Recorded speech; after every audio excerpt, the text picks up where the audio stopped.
네, 안녕하십니까. 좋은 아침입니다. 오늘 함께 나눌 말씀은 욥기서 4장 1절에서 6절까지 말씀입니다. 대만 사람 엘리바스가 대답하였다. 누가 내게 말을 걸면 너는 짜증스럽겠지. 말을 하지 않으려고 했지만 참을 수가 없다. 생각해보아라. 너도 전에 많은 사람을 가르치기도 하고 힘없는 자들의 두 팔을 굳세게 붙들어 주기도 했으며 쓰러지는 이들을 격려하여 일어나기도 하고 힘이 빠진 이들의 무릎을 굳게 붙들어 주기도 했다. 이제 이 일을 정작 네가 당하니까 너는 짜증스러워하고 이 일이 정작 네게 닥치니까 낙담하는구나. 하나님을 경외하는 것이 네 믿음이고 온전한 길을 걷는 것이 네 희망이 아니냐.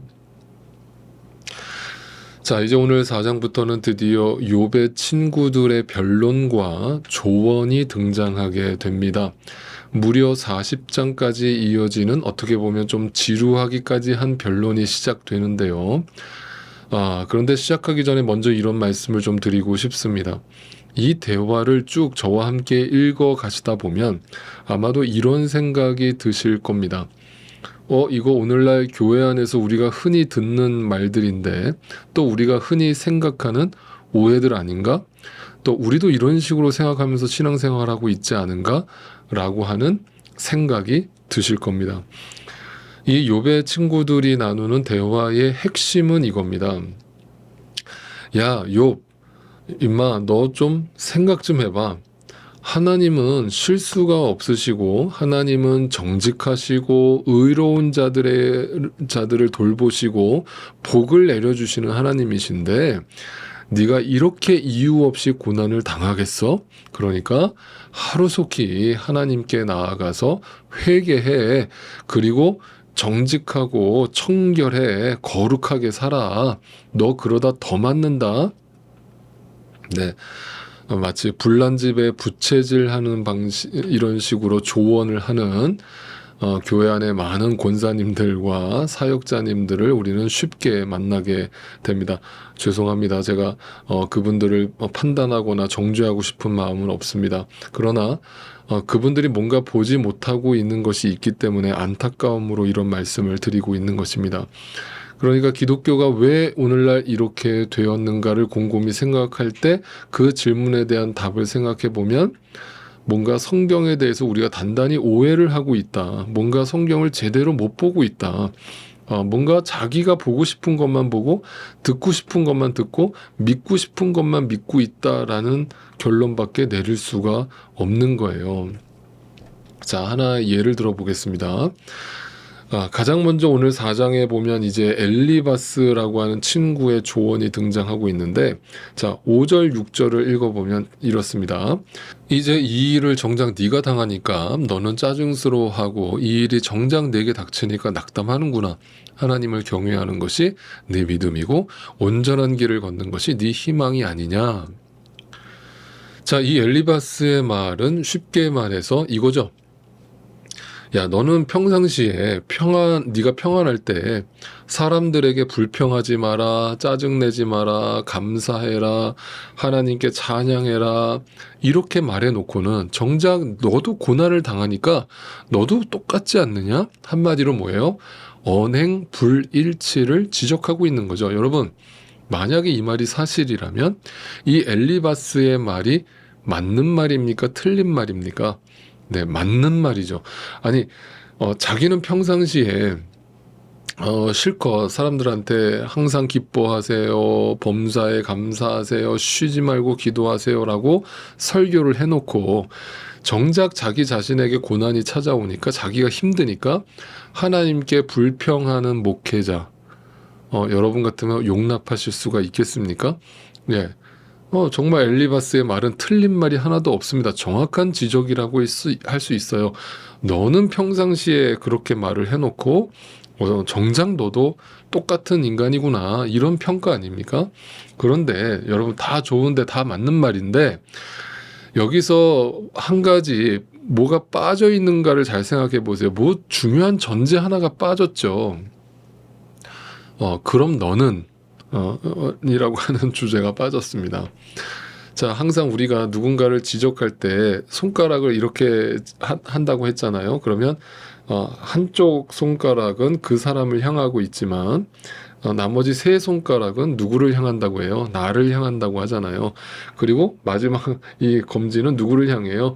네, 엄지는 저 하나님을 향하잖아요. 그러니까 이 표현이 참 정확한데, 하나는 그 사람을 향하지만 하나는 또 하나님을 원망하고 나머지 셋은 나를 향하고 있다라는 거예요. 그러니까 누군가를 지적한다는 것은 너는 어떤데라는 그 질문을 항상 던져보게 되는 거거든요. 이게 참 우리로 하여금 겸손케 만드는 것이죠. 그러니까 우리가 누군가를 비판한다고 할 때 사실 그 비판은 나는 깨끗한데 저 사람들이 문제다라는 식의 비판이라기보다는 기본적으로 우리가 겸손한 자들이라면 그 문제 자체를 틀렸다라고 말하고 있는 것이지 나는 거기에서 빠져 있다라는 얘기를 하고 있는 것은 아닌 거죠. 그런데 문제는 이 엘리바스는 나는 그렇지 않은데 너는 왜 그러니? 라는 방식으로 욥에게 질문을 던지고 있는 거예요. 그러니까 여기서 그 언행일치를 이루며 사는 것은 틀린 말이 아니지만 중요한 말이지만 엘리바스 자기 자신은 과연 그럴 수 있냐라고 하는 질문을 던졌을 때 그 질문에서 피해갈 수 없다라고 하는 사실이죠. 그래서 여기서 우리는 중요한 두 가지 문제를 만들어내게 되는데, 첫 번째는 인간이 누구인가를 망각하지 말라는 거죠. 성경이 말하는 모든 인간은요, 타락한 존재에 하나님 앞에서 다 죄인일 수밖에 없는 연약하고 미약한 존재인데, 그 하나님의 은혜가 아니면 살 수 없는 존재들인데, 그 사실을 망각하는 순간 누군가를 비난할 때, 누군가를 정죄할 때 나는 거기서 싹 빠져버리는 거죠. 네, 그 문제를 지적하고 있는 것이고, 두 번째 문제는 뭐냐면 그 욥의 입술에서 나온 모든 말들이 이런 거죠. 너는 그렇게 말을 해놓고 왜 너는 그렇게 안 살아? 라면서 욥을 지적했는데, 그 엘리바스의 생각은 욥의 입술에서 나온 모든 말들이 전부 욥의 말들이라고 생각하고 있었던 거예요. 무슨 말이냐면, 만약 욥이 말로써 누군가를 위로하고 격려를 했다면 그것은 욥의 말이 아니라 하나님의 말씀임을 잊어서는 안 됩니다. 예를 들어 볼게요. 여러분, 저도 설교자인데 어떤 설교자가 기가 막히게 설교를 잘하고 날마다 제대로 된 복음과 말씀을 전달했다라고 가정을 해볼게요. 그래서 은혜를 많이 받았어요. 근데 그것은 그 설교자가 대단해서 나온 게 아니라고 하는 사실이죠. 그 설교자를 도구로 사용하셔서 그에게 말씀을 허락하셔서 그를 통해서 말씀을 전달하시는 하나님이 대단하신 거죠. 그러니까 하나님이 대단한 것이고 말씀의 능력이 대단한 것이지, 네, 전적으로 하나님의 은혜인 것이지 그 사람 자체의 능력이 아니라고 하는 사실입니다.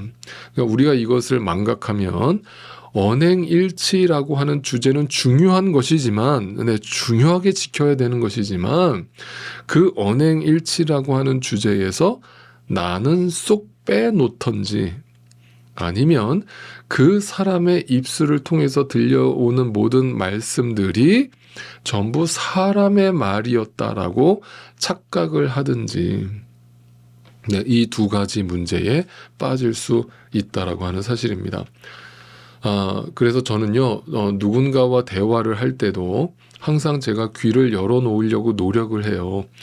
분명 오늘 저분과의 대화를 통해서, 저분의 입술을 통해서 나에게 주고자 하시는 하나님의 음성이 있다라고 저는 분명히 믿기 때문이에요. 그래서 그분이 저에게 설령 비난이 아니라 비판을 한다고 할지라도 그 비판 속에서도 하나님이 저에게 주시는 음성이 있다라고 저는 분명히 믿어요. 그래서 저한테 비판을 하는 그분이 싫은 게 아니라 그분을 사용하셔서 저에게 필요한 말씀을 들려주고 계시는 그 하나님을 바라봄으로 오히려 어떤 부분에서는 그분께 감사한 것이죠. 네, 여러분, 이것이 믿는 자의 시선인 것입니다. 그래서 여러분, 사랑하는 성도 여러분, 언행일치 참 숭고하고 중요한 것이고 아름다운 단어 분명히 맞습니다. 그러나 우리 인간에게서는 100% 나올 수 없는, 찾을 수 없는 단어라는 것도 동시에 생각하게 됩니다. 그러니까 우리는 그저 겸손해질 필요가 있습니다. 더욱 겸손하게 주의 은혜를 의지하여서 오늘도 내가 말하는 게 아니라, 내가 한 게 아니라, 그 사람이 말하는 게 아니라, 그 사람이 한 게 아니라 하나님이 말씀하고 계시고 하나님이 언행일치를 이루어내시는 것이고 하나님이 열매를 맺게 하시는 것임을 인정하고 그저 하나님 앞에 엎드릴 수밖에 없다는 사실을 기억하시면 좋겠습니다. 그러나 여러분, 또 다시 마지막으로 말씀드려요. 저를 비롯해서 우리 모두가 신앙생활을 거듭하면 할수록 이 말에 있어서 조금 더 연단받고 성숙한 말들을 서로 내뱉고 서로에게 위로가 되고 격려가 되고 힘이 되는 말들을 많이 내뱉을 수 있는 오늘 우리의 모습보다는 조금 더 성숙해지기를 간절히 소망합니다. 그래서 우리가 뱉은 모든 말들로 인하여 누군가가 살아나고 누군가가 하나님을 만나게 되는 그 하나님의 은혜를 말하는 사람이나 듣는 사람이나 함께 누리게 되시기를 간절히 소망합니다.